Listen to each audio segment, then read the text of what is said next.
What's up, real world? Twisted Luck. Hope everybody's good. Thanks for being here. Happy President's Day. There's a sentence I've never said in my entire existence.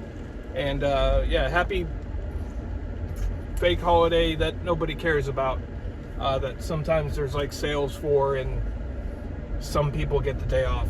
But president, you know, that's kind of a thing of the past, I think. At least they still have the term, right? But anyway, we're not going to get into that. It's that stupid day. Now, I want to talk about something I've touched on before, but we'll talk about it again. But I want to preface by saying I don't want to take attention away or focus away, and I don't want anybody to forget about what's going on, about these toxic chemical dumps, the train derailments, all the things in Ohio, and everything else that's being hidden and covered. I don't want to take any focus away from that. Things still continue to go on, right? That we have to see and focus and talk about. But that's huge. It's huge. Everybody needs to be paying attention to it. Everybody should see that it's a huge, huge red flag that the mainstream media is not talking about it. And other things are happening to divert your attention. So I want to make it clear. I want everybody's attention on that. But anyway, so we're going to talk about the police thing for a minute. Why I am so critical of police, how I have become so critical of police, and why sometimes you'll see, honestly, mostly what I did on this channel in the beginning, a lot of what I did is being critical of police and analyzing police events and incidents. And I've said a million times on this channel, I am not pro-police, but I am not anti-police. I don't, whatever. I'm pro good people doing the right thing, treating people the way they should be treated, right? That's what I am. So in every profession, but especially police. Now, I grew up being harassed by police all the time. I always fit the description. I was never doing anything wrong. Not when they stopped me for different things. We all did things wrong, right? We didn't get caught for them. But I was genuinely harassed. I got pulled over all the time. Me and my group of friends, we stopped counting, no joke, at 150 times. This was not for speeding. This was not for anything. This was for looking the part, looking suspicious, making up probable cause to stop us. Several times they would say we fit the description of something that had happened, and things like that. And there were many occasions where I would get pulled over multiple times in the same day, and that's just the way it is. And so I grew up and I started to hate cops, man. And when I was a little kid, I wanted to be a cop, but because the only thing I knew about being a cop was like Dukes of Hazzard police chases and stuff like that, I was like, oh man, that's so cool. I want to do that cool stuff like that, right? But that's really all I knew. There was really nothing else for me to, I didn't know of police work or laws or rights or anything like that when I was a little kid. As I grew older, I started to understand some of that stuff. And the more and more police harassed me, I started to understand my rights were being violated. I started to understand that cops were dirty liars, in my opinion, right? From my experience. They were making things up all the time. They were harassing me, doing things they're not supposed to do, detaining me, illegally detaining me. I can't tell you how many times illegally detained. Arrest me for someone else's warrant. That name is not even similar to mine. Birthday not even similar to mine. And had me detained for a long time. Other times I fit the description, had me detained in handcuffs in the back of a car, illegally searching my stuff, illegally seizing my stuff, things that I never got back. So thievery, right? Road pirates. I saw this as road pirates, and they're giving tickets, and they're earning revenue for the state, for the government, for the city, whatever it is. And I didn't like all of this. It seemed like, road pirates and criminals and thugs and liars. This was my experience. This is not because I hear people say it. This was my personal experience. So then I said, F that. I don't want to be a cop anymore, man. I don't want anything to do with those pigs, right? That's how my outlook was. And later, as time went on, I was like, you know what? F that. I still want to do it. And I'm going to be cool. I'm going to be someone that doesn't violate rights. I'm going to be someone that's cool with people. I'm going to be someone that gets rid of dirty cops. That's what I'm going to do, right? So that's what I did. I went to the police academy, and boy, was I a black sheep even in the police academy, right? Everybody knew that I hate cops. I was the guy that hated cops, and I'm in the police academy, right? Instructors didn't care for me. Some of them part of the good old boy network, you know, old school hillbillies. And here I come, this tattooed punk in their eyes, you know, and why is he here? And I aced all of it, right? I was the best shot, expert marksmanship. I aced everything. I didn't study for a thing. You know why? Because it's only logic. It's only basic logic, right? You don't have to be a genius. Basic logic. I didn't read these books. I didn't study these books. I aced everything, top of the class, passed the state exam, did all this. And people failing out, and they're studying and studying hard and all this, and they really didn't have to do that. Really wasn't needed. So I did it, and I decided, you know, I was gonna be that cool cop. I was gonna be someone, you know, that was different. And there are those cops out there. I assure you, there are. Unfortunately, they're few and far between. So I did it. When I first went into it, I felt, you know, awkward. I felt like, you know, I was like, holy crap. It was that easy to just get this power. For me, it was okay because I know I'm not going to abuse it and I'm not going to abuse people. But generally speaking, it's scary. And I did. So I did this job. I was very cool with people. People, including gang members, came to like me, respect me, because I respect them. I respect people, right? There's many times I was told to do things, not going to do it. Not going to do it because it's not right. So I will not do it. I saw other cops do things, and that wasn't right. And, you know, and I told everybody. I was up front with everybody. You do stupid things that I know about, right, that I see, I'm going to do something about it. I'm cleaning it up from the inside, you know, in my mind. What I came, and I saw so many disturbing things. Oh my God, the things that I saw are disturbing as hell. So much that I almost just walked away. I said, nope. After within the first couple of weeks, I was like, no way am I being part of this. I actually had to fight myself to stay with it, to be like, you know what? No, that's the only way I'm going to be able to do anything if I stay in this, right? So people respected me. A lot of cops didn't like me because, again, I was the black sheep. A lot of them did, though, because I'm very real with everybody. People, cops, whatever. Hated the thin blue line. I told other cops, you know, take that off your whatever. That's a gang sign. People see that as a gang sign. I see that as a gang sign. That's ridiculous. I didn't hang out with cops. You know, I was there to do my job.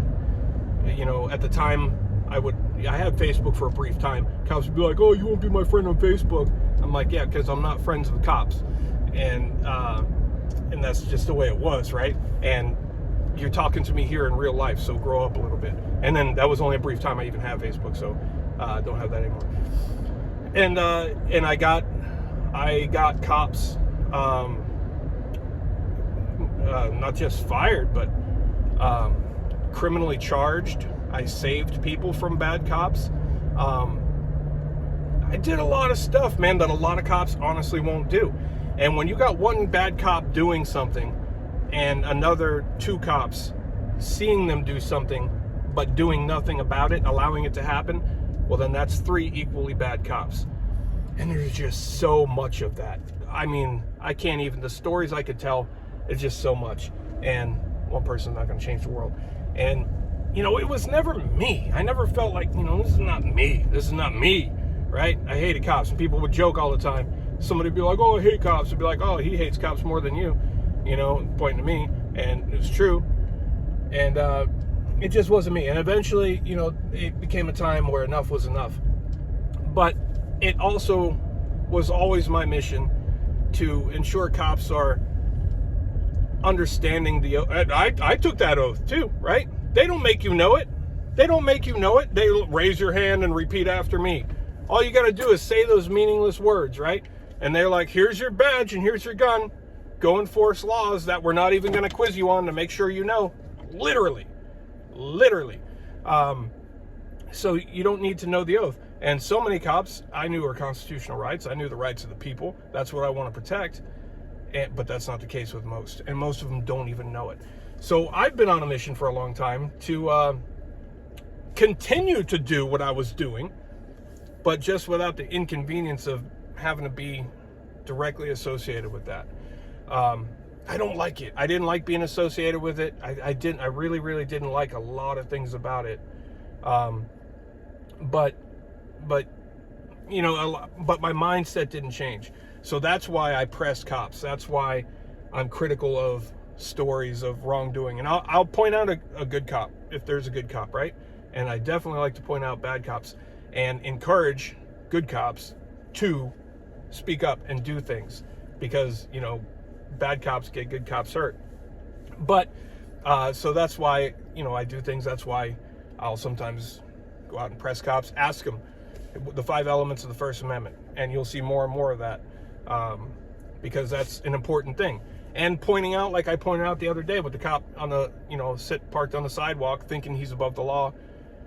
Did I have to park on the sidewalk too and talk to him? I'm always very nice too. If you saw the video, you know I was nice. I wasn't a jerk. Just doing the same thing he is, right? I'm making a point, because these cops, and people are so vocal about, oh, leave him alone, leave him alone. I hated bootlickers when I was a cop. Couldn't stand bootlickers. Oh, that would irk me so much, because people would see you and they just want to be right up your butt and defend you and everything. Get away from me. No, I don't. Come on.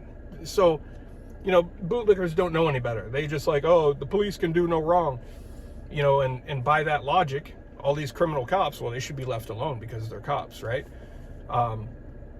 It's just silly. People don't know any better. They're like, leave them alone, and they think that I don't know, right? That's the funny thing. I mean, people can say whatever they want, and I don't care, but they don't know, right? So you kind of, that's a big thing in this world. A lot of people quick to speak on things that they are clueless about, right? And they think they're talking to somebody who's clueless.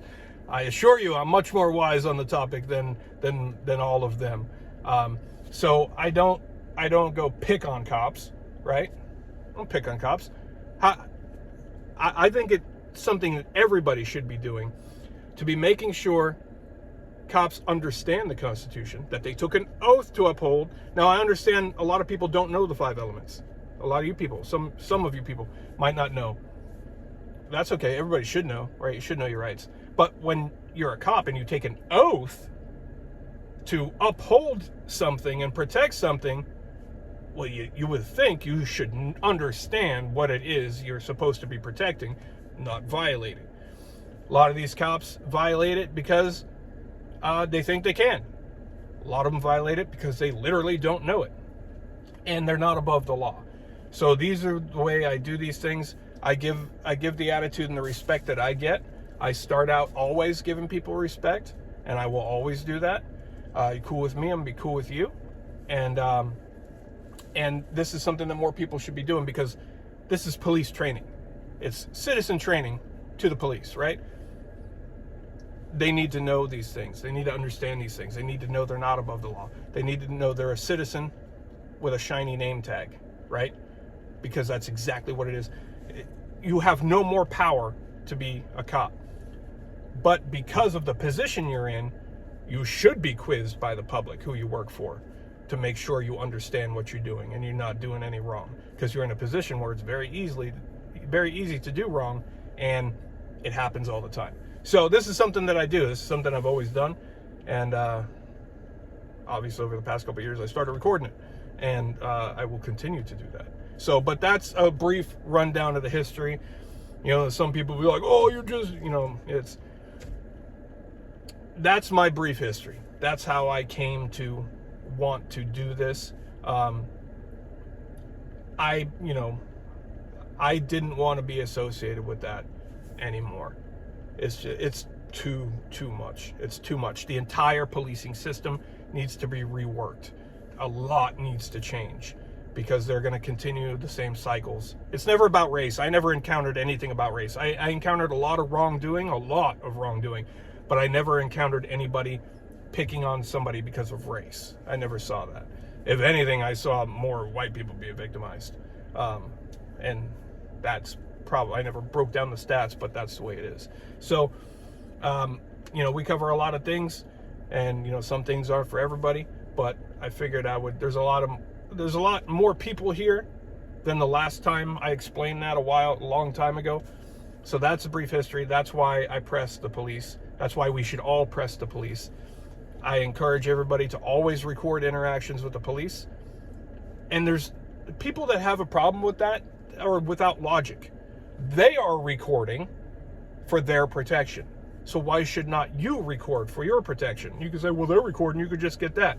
Have you tried to jump through those hoops and pay the fees for them to decide whether or not they'll give it to you, maybe someday down the road? You're not guaranteed that video. It's public record. Yes, you're not guaranteed you're going to get that video. Always record for yourself. And the best advice to anybody ever, when talking to the police, shut the up. Best advice.